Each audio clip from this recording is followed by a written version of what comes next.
산돌로 만드는 삶이라는 제목을 가지고 말씀을 나누고자 합니다.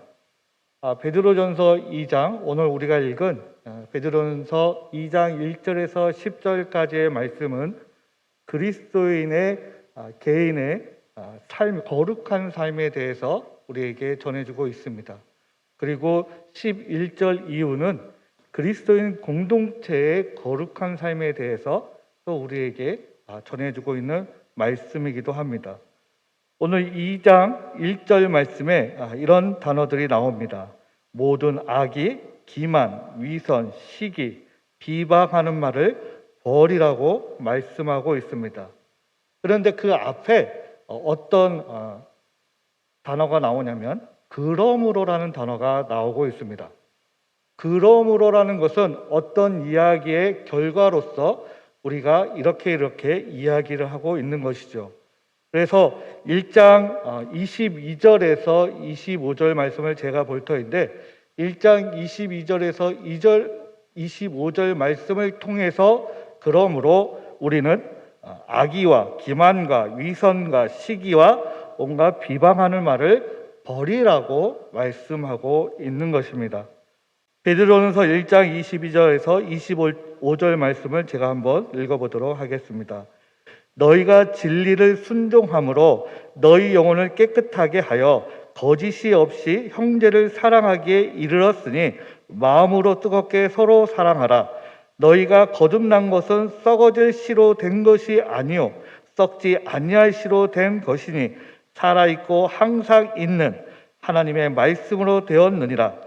그러므로 모든 육체는 풀과 같고 그 모든 영광은 풀의 꽃과 같으니 풀은 마르고 꽃은 떨어지되 오직 주의 말씀은 세세토록 있도다 하였으니 너희에게 전한 복음이 곧 이 말씀이니라. 아멘. 다시 말해서 예수 그리스도를 통해서 우리에게 전해준 복음이 영원토록 있을 것이라고 말씀하면서 장면의 전환이 그러므로, 그러니까 우리 전제 조건이 뭐죠? 우리에게 예수 그리스도의 복음이 지금 존재하고 있는 거죠. 그런 존재, 즉 예수 그리스도의 복음을 우리가 흡입하고 있는, 저장하고 있는, 또 평상시의 말씀처럼 믿고 있는 우리는 당연히 2장 1절의 말씀을 버려야 되는 겁니다. 즉 악의와 기만과 위선과 시기와 비방하는 말을 버리지 못하고 있다면 도리어 우리 안에 예수 그리스도의 복음이 지금 현재 온전하게 축적되어 있다. 이렇게 표현하기는 좀 그렇지만 온전하게 우리가 믿음 생활을 하고 있지 않다라고 우리가 말씀을 드릴 수가 있는 것입니다. 1장 22절에서 25절 말씀은 복음을 소유한 사람을 이야기하고 있습니다.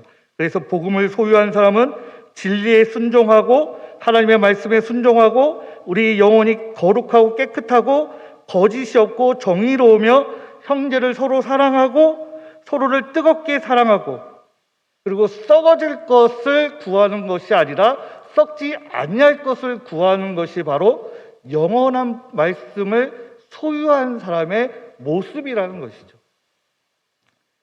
2장에 와서는 그것을 이제 소유하는 것이 아니라 버리는 것에서 이야기를 하고 있습니다.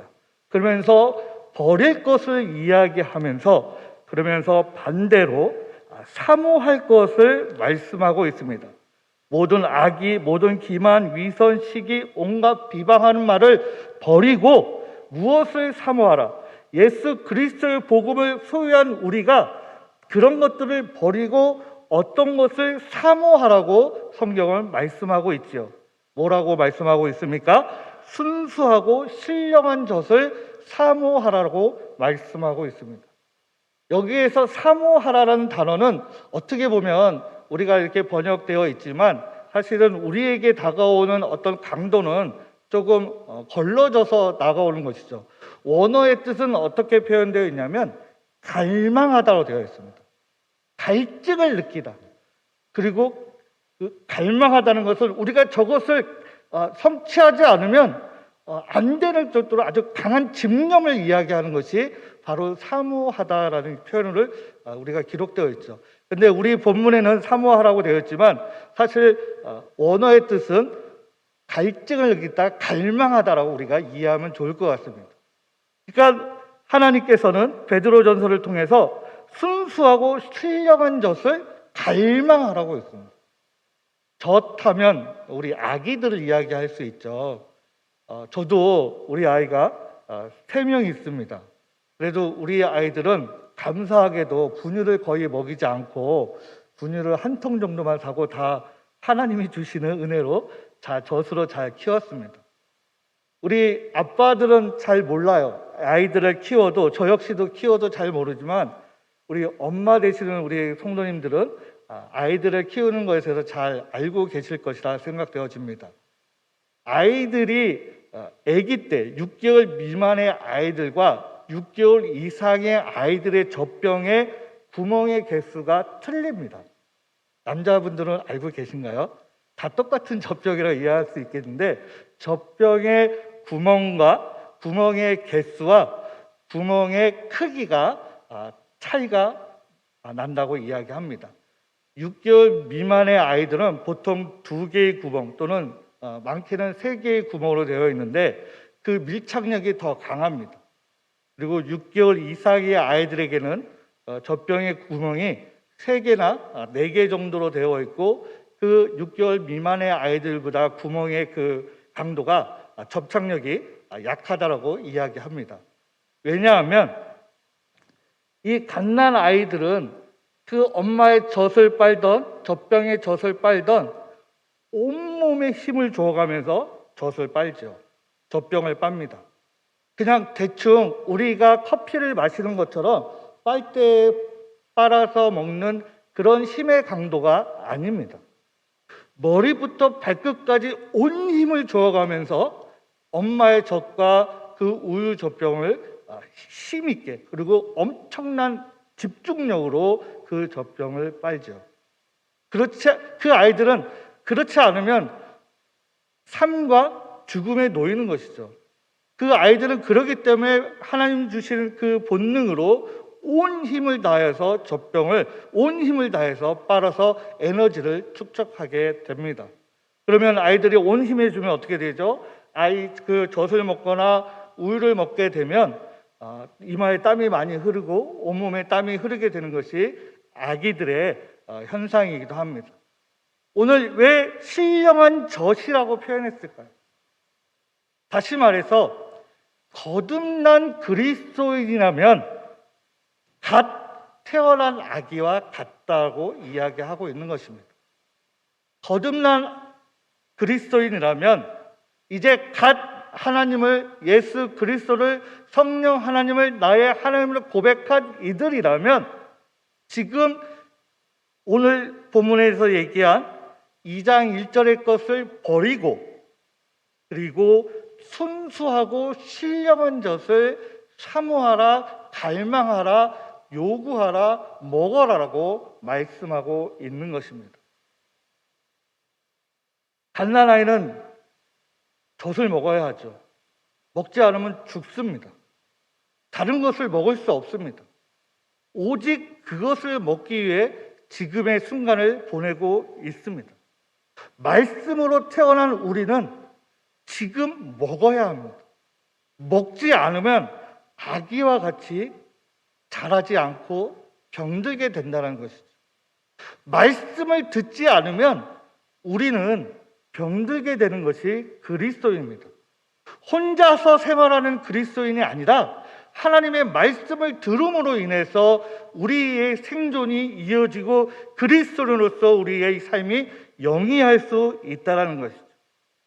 그것이 띄엄띄엄 먹는 것이 아니라 보통 아이들은 2시간, 3시간, 4시간에 한 번씩 계속 먹어야 합니다. 그렇기 때문에 엄마가, 아빠가 잠을 깨워가면서 잠을 설쳐가면서 아이가 보채지 않도록 젖을 먹이게 되죠.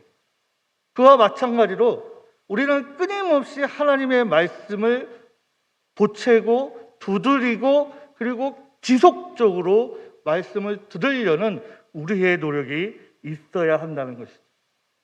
한번 듣고 좀 쉬었다가 들어야지, 나는 많은 일을 했으니까 좀 쉬었다가 나중에 들어야지 라는 것이 아니라 오늘 말씀을 통해서는 분명하게 지금 요구하고 계신 것은 끊임없이 하나님의 말씀을 갈망하고 갈증을 느끼고 사모하고 그 말씀을 들을 때 온몸에 힘을 줘가면서 온몸에 집중하면서 하나님의 말씀을 들으라고 말씀하고 있는 것이죠.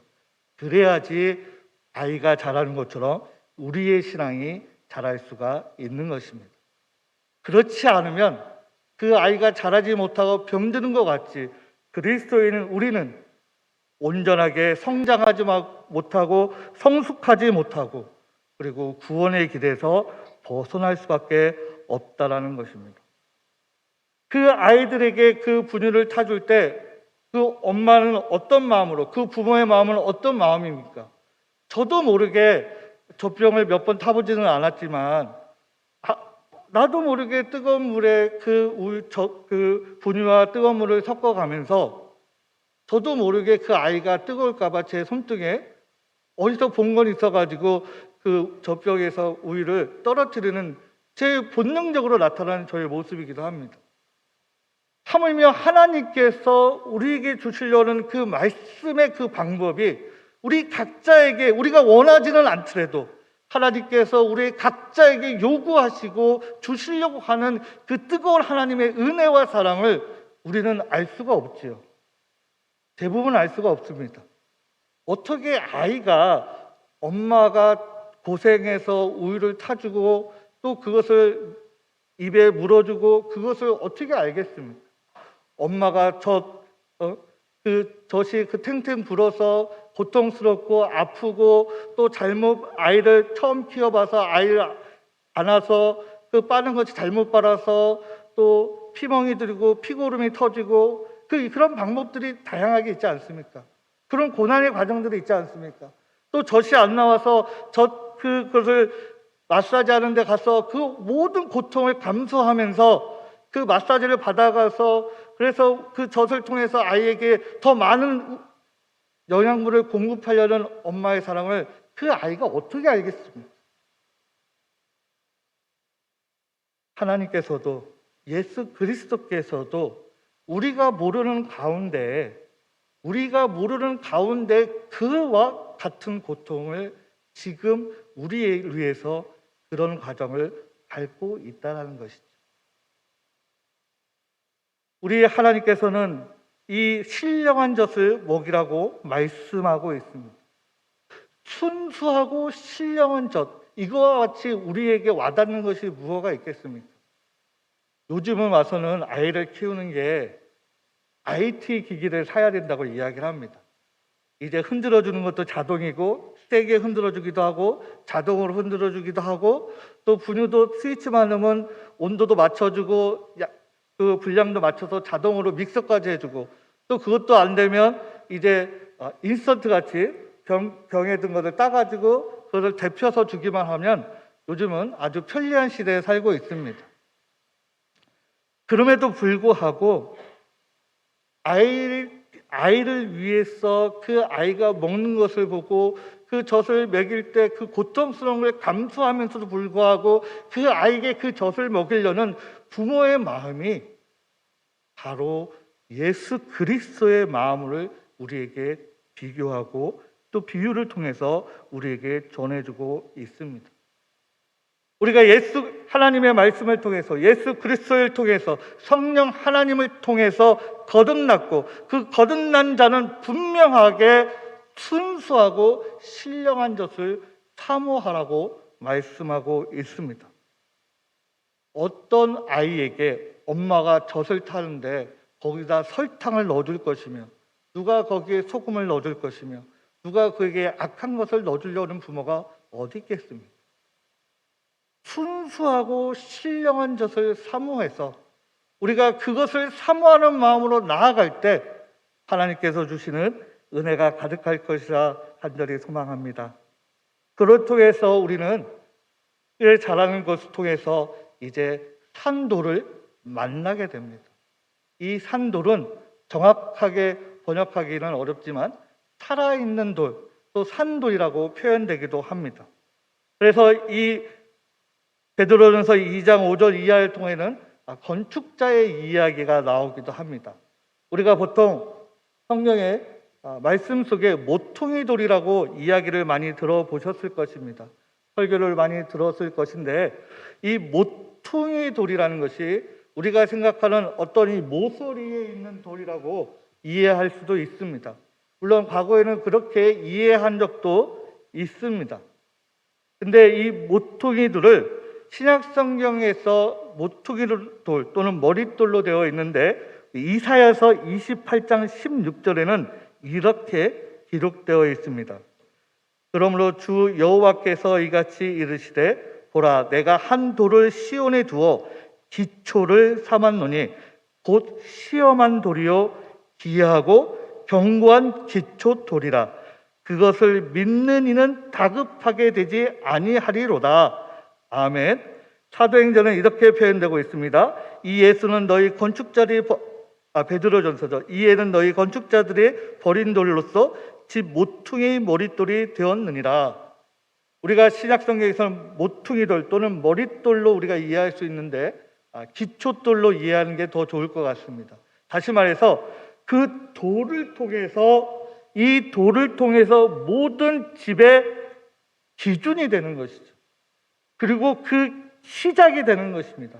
이 돌을 내려놓음으로 인해서, 어느 한 곳에 내려놓음으로 인해서 그 건축물이, 그 집이 시작되는 것을 이야기하고 우리에게 말씀하고 있는 것이죠. 그래서 그 돌을 통해서 이제 하나님의 믿음의 성을 쌓게 되고, 믿음의 집을 쌓게 되고, 믿음의 교회를 쌓게 되는 것입니다. 우리가 이 돌을 통해서 오늘 성경에서는 신령한 집을 짓는데 힘을 다해서 쓰라고 말씀하고 있습니다. 이 돌은 어떤 돌입니까? 바로 버릴 것을 버리고, 버리라는 것을 버리고 순수하고 신령한 젖을 통해서 성장되어진 그 산 돌을 통해서, 그 돌을 통해서 우리의 신앙의 집이 지어지게 되는 것이죠. 그렇게 될 때 그 집은 신령한 집, 그리고 거룩한 집, 그리고 경건한 집, 그리고 하나님이 원하시는 집이 될 것이고, 그것은 단순하게 집이 아니라 교회일 수도 있고 우리의 몸일 수도 있고 하나님이 원하시는 그 하나님의 그 길일 수도 있는 것입니다. 베드로전서 2장에서는 이 돌을 신령한 집을 짓는 데 사용되는 돌이고, 또 신령한 집은 우리가 앞에서도 말씀드렸다시피 성전이라고, 또는 우리의 믿음의 집이라고, 건축물이라고 제가 말씀드렸습니다. 그런데 그 이유에는 또 이렇게 설명하고 있습니다. 필요 없는 사람들이 그것을 버린다고 말이죠. 그리고 그것을 버렸고 그 돌에 걸려 넘어졌고, 그에 대해서 말씀에 순종하지 않는 이들을 또 설명하고 있습니다.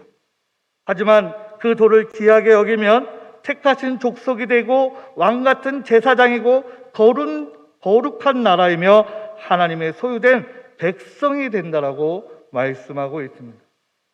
다시 앞으로 가면 우리가 그 돌을 귀하게 여기고, 그리고 택하신 족속이 되고 왕같은 제사장이 되고 거룩한 나라와 하나님 소유의 백성이 되기 위해서는, 다시 앞으로 가면 어떻게 되죠? 순수하고 신령한 젖을 사모해야 한다는 것입니다. 그래야 산 돌을 귀하게 여길 수 있고, 그 돌이 귀한 돌인지 아니면 필요 없는 돌로 던져버릴 것인지 우리가 구별할 수 있게 되는 것이죠.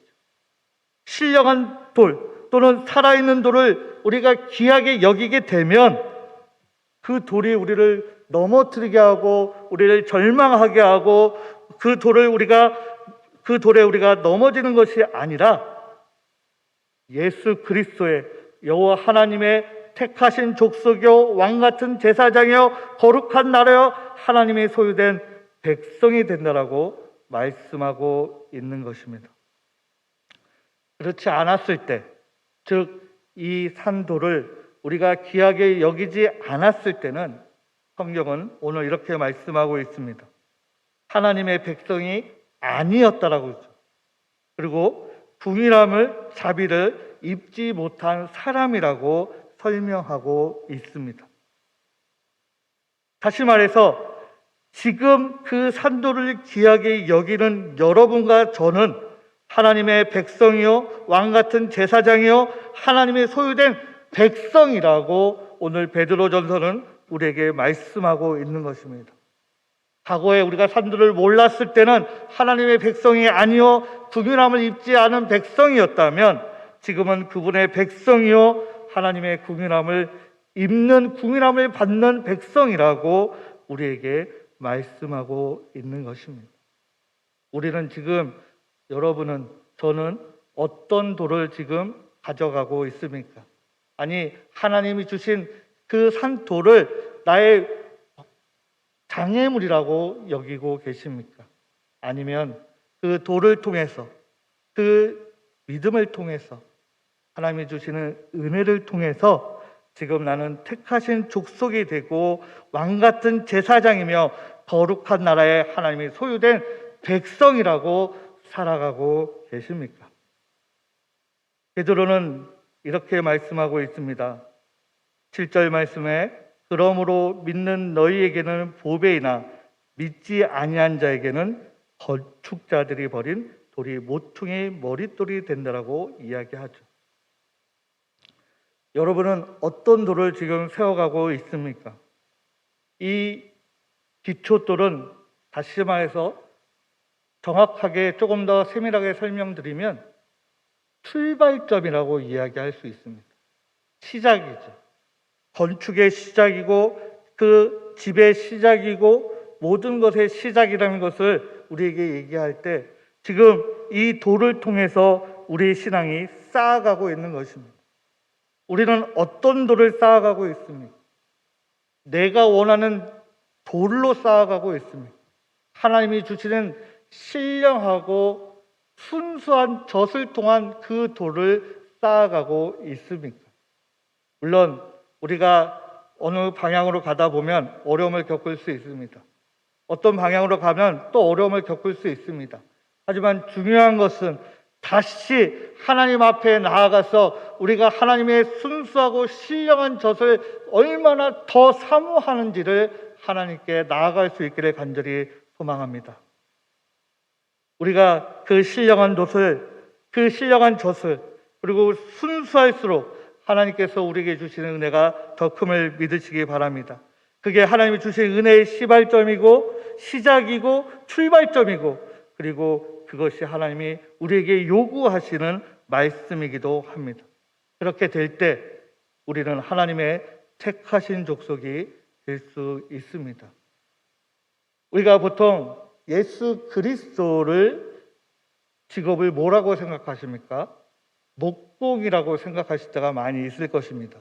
그리고 대부분의 말씀들 가운데 목공으로 설명되어진 거 많이 있습니다. 근데 고고학적으로 그리고 단어적으로 좀 더 깊이 들어가면 예수 그리스도의 목공이라는 단어보다는 그 당시 사회 풍경이 사실은 목공에는 어울리지 않습니다. 물론 아직까지는 이게 정설은 아니지만 그냥 참고사항으로 들으시기 바랍니다. 그 당시 갈릴리나 나사렛에서는 나무가 귀했습니다. 귀하기 때문에 나무를 쉽게 구할 수가 없었습니다. 물론 땔감이라든가 그런 것들은 그래도 흔하게 있었지만 무언가를 만든다는 것은 집을 만들 때 건축 자재로는 굉장히 귀한 것이 나무였습니다. 그 당시 구하기 쉬웠던 것이 뭐예요? 바로 돌이었습니다. 그래서 그 예수 그리스도가 목곡이라고 표현되어 있을 때는 그 돌을 다루는 능력도 거기 안에 포함되어 있다고 주장하는 일들도 있습니다. 어쨌든 왜 모퉁이 돌을 이야기했을까라고 할 때 예수 그리스도께서 많이 접하셨기 때문에 그것을 쉽게 이해할 수 있었기 때문에 언급하지 않았까 생각하기도 합니다. 어쨌든 중요한 것은 우리가 얼마나 하나님께 다가갈 수 있는가 것이죠. 오늘 부활주를 맞이해서 하나님께서는 우리에게 버릴 것을 말씀하고 있습니다. 그러면서 순수하고 신령한 것을 사모하라고 말씀하고 있습니다. 쉽지 않죠. 우리 안에는 세상을 통해서 끊임없이 세상은 우리에게 요구하는 것이 있습니다. 성공해야 된다, 경쟁에서 이겨야 된다, 누구보다도 1등해야 된다, 누구보다도 앞서야 된다, 누구보다 더 많은 것을 가져야 된다, 누구보다 많은 것을 누려야 된다라고 설명하고 있습니다. 하지만 오늘 읽지는 않았지만 제가 읽은 베드로전서 1장 22절 25절 말씀은 다시 읽어드릴 터인데 이렇게 말씀하고 있습니다. 그리스도인은, 하나님의 복음을 소유한 그리스도인은 너희가 진리를 순종함으로 너희 영혼을 깨끗하게 하여 거짓이 없이 형제를 사랑하게 이르렀으니 마음으로 뜨겁게 서로 사랑하라. 너희가 거듭난 것은 썩어질 씨로 된 것이 아니요 썩지 아니할 씨로 된 것이니 살아있고 항상 있는 하나님의 말씀으로 되었느니라. 그러므로 육체는 풀과 같고 모든 영광은 풀의 꽃과 같으니 풀은 마르고 꽃은 떨어지되 오직 주의 말씀은 세세토록 있도다 하였으니 너에게 전한 복음이 곧 이 말씀이니라. 분명히 24절 이렇게 말씀하고 있습니다. 모든 육체는 풀과 같고 모든 영광은 풀의 꽃과 같으니 풀은 마르고 꽃은 떨어지되 세상의 육체와 세상의 영광은 마르고 떨어진다라고 말씀하고 있습니다. 그러면서 우리에게 요구하시는 것은 예수 그리스도의 복음을 우리가 지키는 것입니다. 어떤 마음으로요? 순수하고 신령한 젖을 통해서 그것을 모퉁이 돌이어 조금씩 기초로 쌓아가면서 우리가 열심히 나아가는 것을 우리에게 요구하고 계시는 것이죠. 그렇게 만드는 우리의 삶을 하나님께서는, 예수 그리스도께서는, 성령 하나님께서는 우리에게 말씀하고 있는 것입니다. 그것이 바로 예수 그리스도의 거룩한 삶이라는 것이죠. 우리는 오늘 부활주를 맞이하여서 열심히 거룩한 삶을 쌓아갈 수 있는, 만들어갈 수 있는 저와 여러분들이 되기를 간절히 축복합니다. 기도하겠습니다. 하나님, 오늘 부활주를 맞이하여서 우리가 다시 한번 거룩한 삶으로 나아가고자 합니다. 세상은 분명히 오늘 성경 말씀에도 마르고 썩어진다라고 말씀하고 있습니다. 떨어진다고 말씀하고 있습니다. 마르지 않고 영원토록 세세토록 누릴 수 있는 이 복음을 우리가 간직하고 그 복음을 통하여 세상에 나아갈 때 우리가 담대하게 승리하게 하여 주시옵소서. 연약한 이에게는 더 굳건한 믿음을 허락하여 주시고 부족한 이에게는 하늘의 창고를 열어주셔서 공급하여 주셔서 부족하지 않는 삶으로 인도하여 주시기를 우리 주 예수 그리스도의 이름으로 기도드립니다. 아멘.